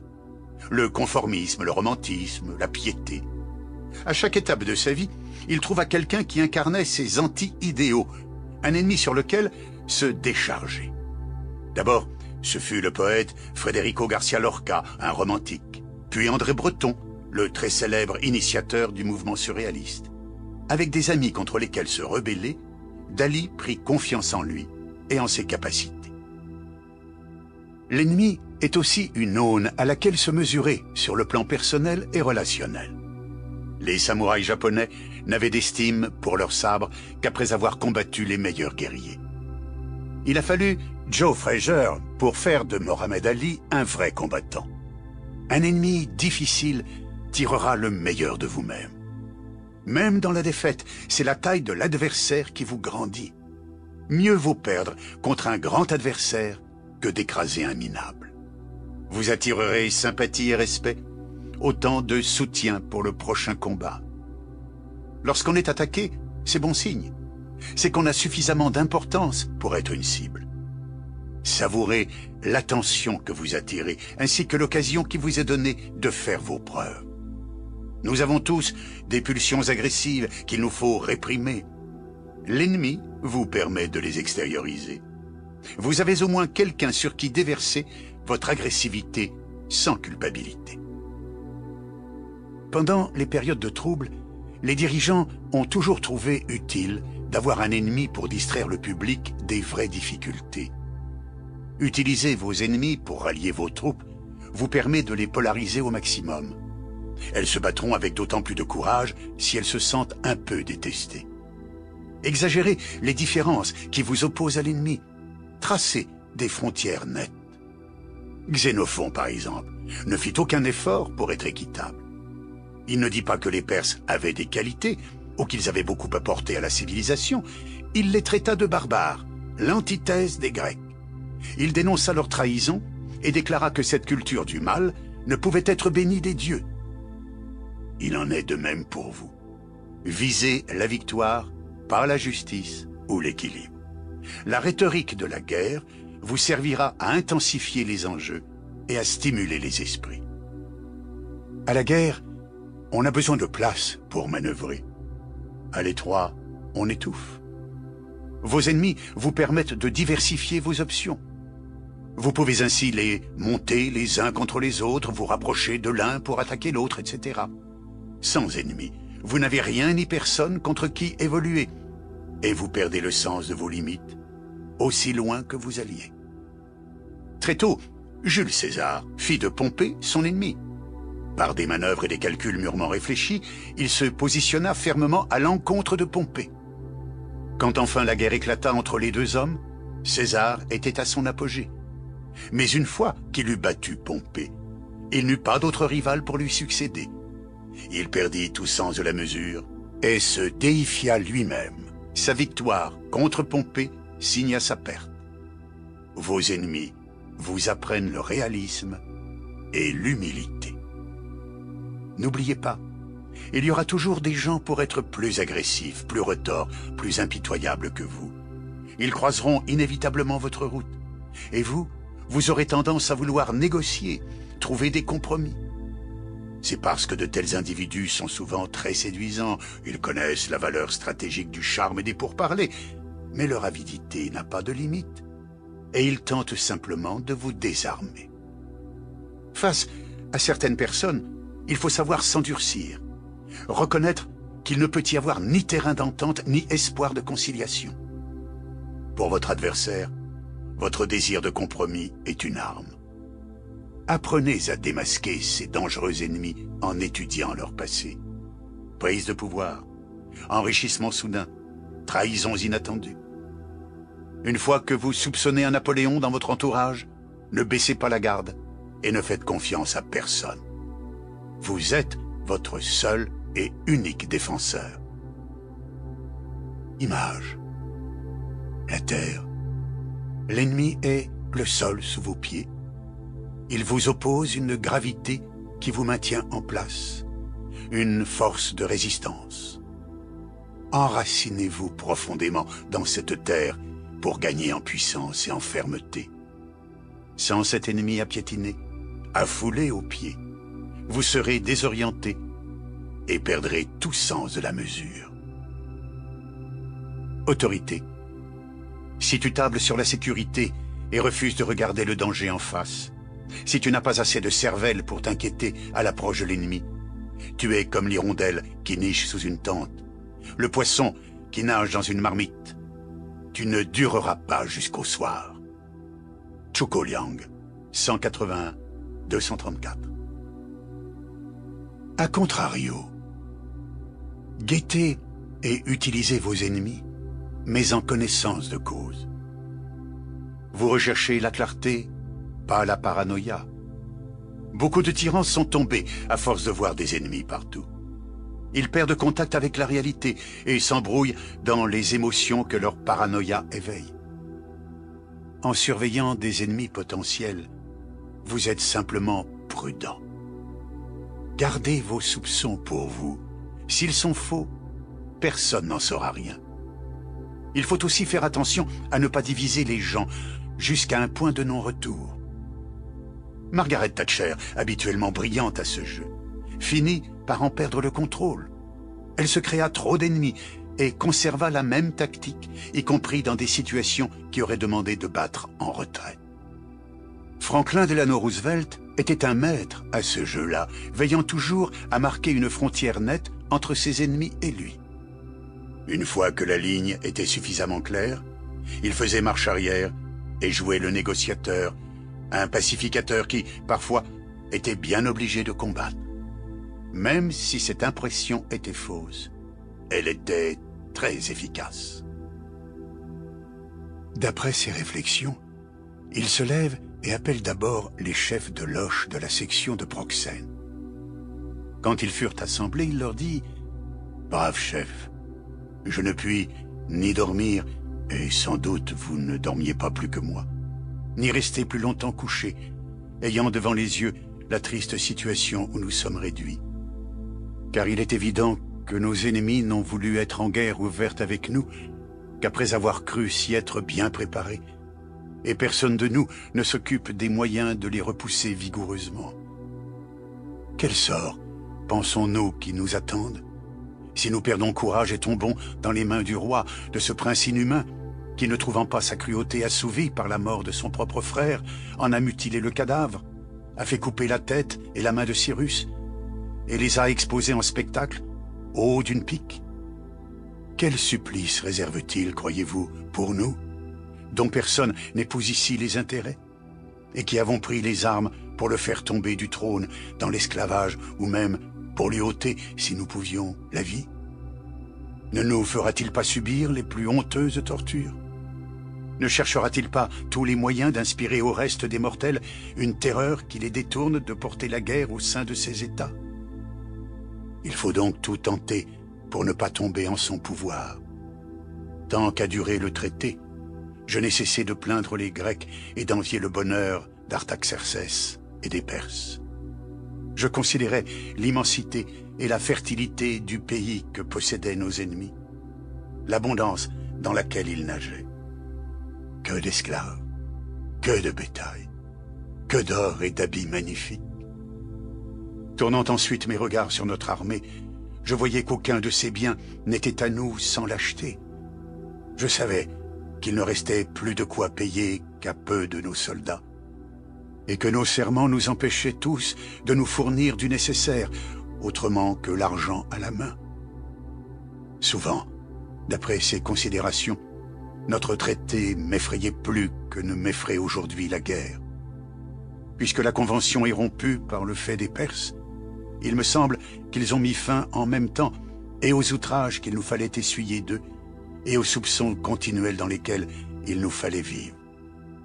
Tous les biens dont ils jouissaient ne sont pas plus à eux, désormais, qu'ils ne sont à nous. Comme les prix des jeux de la Grèce déposés entre les prétendants, ils appartiendront aux plus courageux.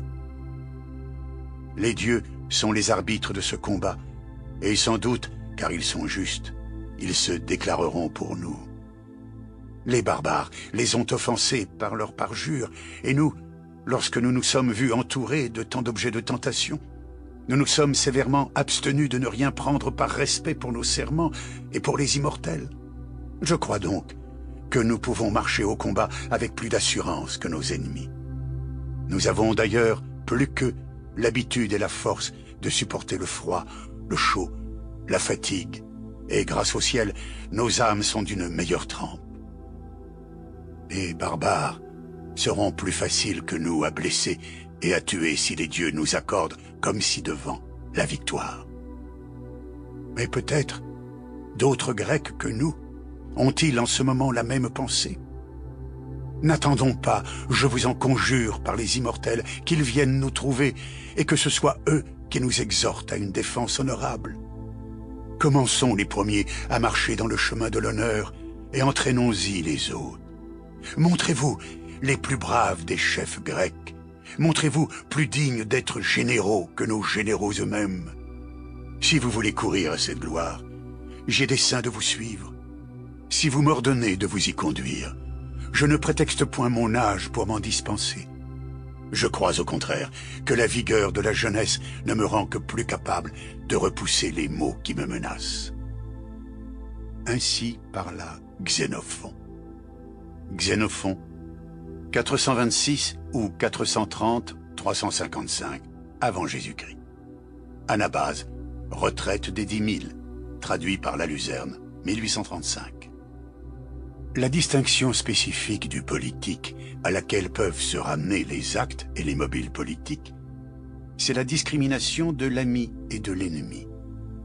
Elle fournit un principe d'identification qui a valeur de critère et non une définition exhaustive ou compréhensive.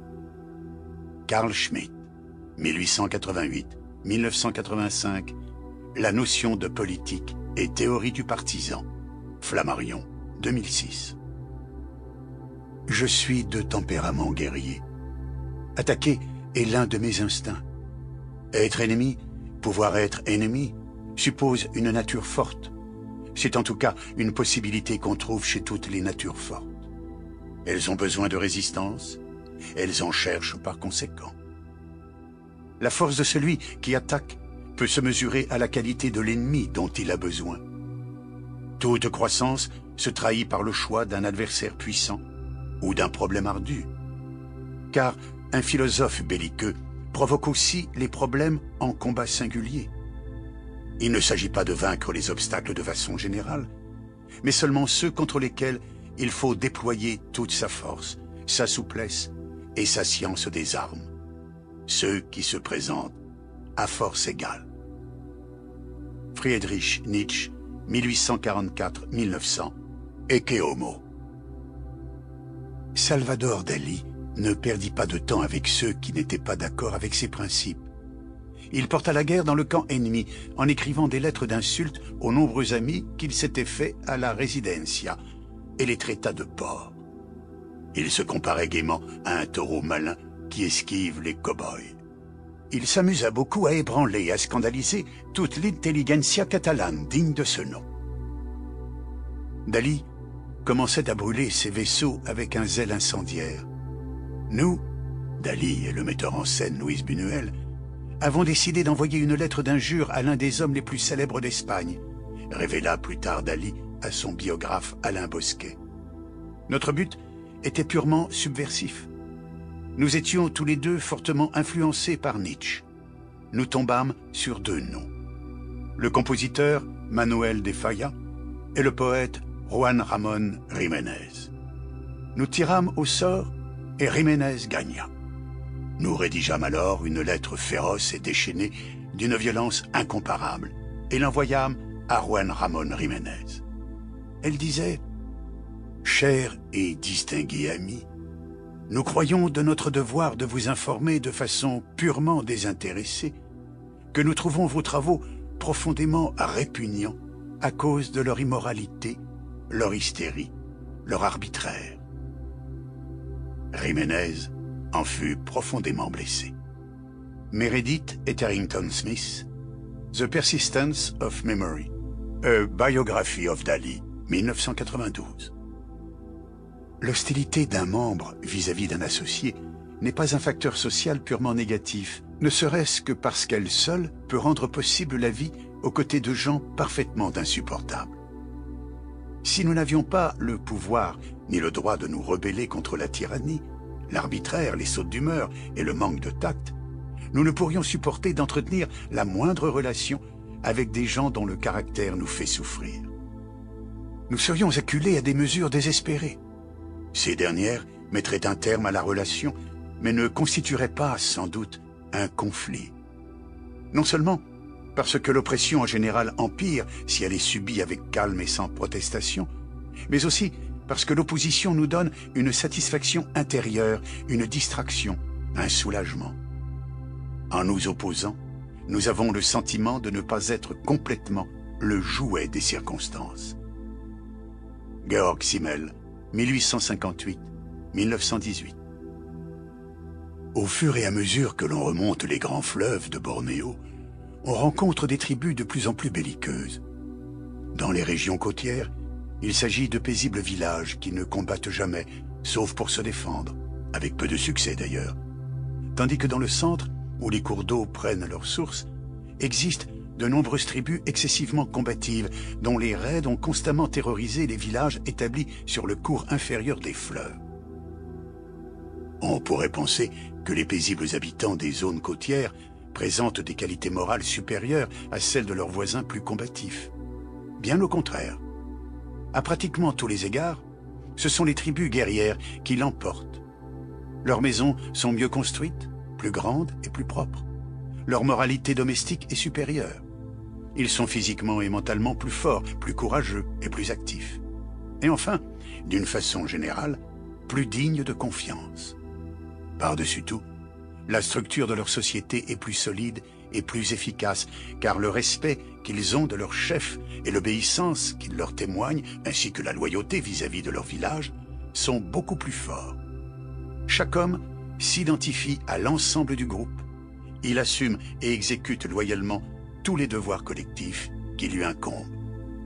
William McDougall, 1871-1938. Cela est justement la liberté, car si je suis dépendant, je me rapporte à autre chose que je ne suis pas. Je ne puis exister sans quelque chose hors de moi. Je suis libre quand je suis en moi. Georg Hegel, 1770-1831. Leçon sur la philosophie de l'histoire. Peu après mon arrivée chez Madame Old, elle eut la bonté de commencer à m'enseigner l'alphabet. Après quoi, elle m'aida à épeler des mots de 2 ou 3 lettres. J'en étais à ce point-là de mes progrès, quand Monsieur Old découvrit ce qui se passait et s'opposa à ce que Madame Old m'en enseignât davantage, en lui disant, entre autres choses, qu'il était défendu aussi bien que dangereux d'enseigner à lire à un esclave. Je me sers de ses propres expressions. Plus on donne à un esclave, dit-il, plus il veut avoir. Laissez-lui prendre un pied, il en aura bientôt pris 4. Un nègre ne doit rien savoir, si ce n'est obéir à son maître et faire ce qu'on lui commande. Le savoir gâterait le meilleur nègre du monde. Or, si vous enseignez à lire à ce nègre, ajouta-t-il en parlant de moi, il n'y aurait plus de moyen de le maîtriser. Il ne serait plus propre à être esclave. Il deviendrait tout de suite indisciplinable et ne serait d'aucune valeur pour son maître. Quant à lui-même, le savoir ne pourrait lui faire aucun bien et lui ferait certainement beaucoup de mal. Il le rendrait mécontent de son sort et malheureux. Ces paroles-là pénétrèrent profondément dans mon cœur. Elles y éveillèrent des sentiments qui dormaient en moi, et elles firent naître une suite de pensées entièrement nouvelles. C'était une révélation inattendue et spéciale qui expliquait des choses obscures et mystérieuses contre lesquelles mon jeune esprit avait lutté, mais avait lutté en vain. Je comprenais alors ce qui avait été pour moi une difficulté fort embarrassante. Je veux dire, le pouvoir que possédait l'homme blanc de rendre esclave l'homme noir. Cette découverte était à mes yeux une conquête importante à laquelle j'attachais le plus haut prix. Dès cet instant, je comprenais le sentier qui mène de l'esclavage à la liberté. C'était justement ce qui me manquait, et cette précieuse explication m'arriva au moment le plus inattendu. Si, d'un côté, j'étais triste à la pensée de perdre l'aide de ma bonne maîtresse, de l'autre, je me réjouissais en songeant à la révélation inestimable que, par l'effet du hasard, je devais à mon maître. Quoique convaincu de la difficulté d'apprendre sans maître, ce fut avec le plus vif espoir et avec une résolution bien arrêtée que je me décidai à apprendre à lire, quelque peine que cela dût me coûter. Le ton décisif avec lequel il avait parlé et avait tâché de persuader sa femme des fâcheuses conséquences qui pourraient résulter de l'instruction qu'elle voulait me donner, ne pouvait manquer de m'assurer qu'il était profondément convaincu des vérités qu'il avait énoncées. C'était la meilleure manière possible de me persuader que je pouvais compter avec la plus